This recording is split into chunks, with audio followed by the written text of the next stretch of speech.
je vais vous révéler l'illusion du garçon flottant de David Copperfield. Voici un rapide récapitulatif. David Copperfield s'approche d'un jeune enfant qui médite sur un banc.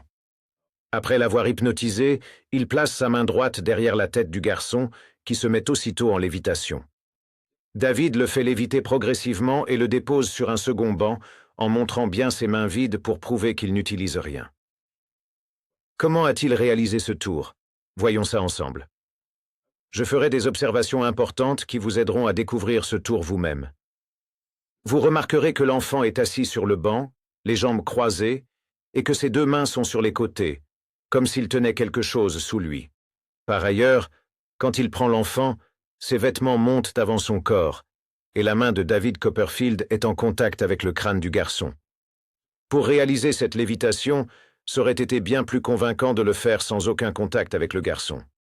Quand il commence à léviter, on le voit se balancer d'avant en arrière, juste au niveau du point de contact entre sa tête et la main droite de David. Si l'on prête attention aux vêtements de David Copperfield, nous remarquerons qu'ils sont anormalement amples et que sa main droite semble s'accrocher à quelque chose derrière le garçon juste avant qu'il ne commence à léviter. Au moment de reposer l'enfant sur l'autre banc, il fait un geste étrange avec sa main droite derrière sa tête avant de la montrer, vide. L'explication de ce tour, comme vous l'avez peut-être deviné, repose sur des accessoires cachés dans les vêtements du garçon et dans la veste de David.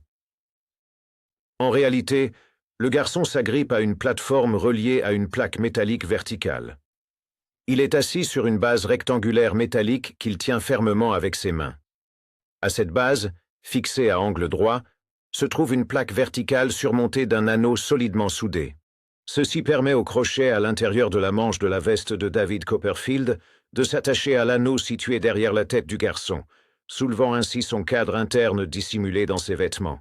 Ceci explique en outre pourquoi David a dû abaisser sa main derrière le col du garçon pour attacher avec précaution le cadre et a dû employer sa main gauche pour aider initialement à soulever le garçon. Une fois le garçon soulevé à une certaine hauteur, David Copperfield a dû se pencher légèrement en arrière pour équilibrer le poids du garçon qu'il tenait d'une seule main via le cadre.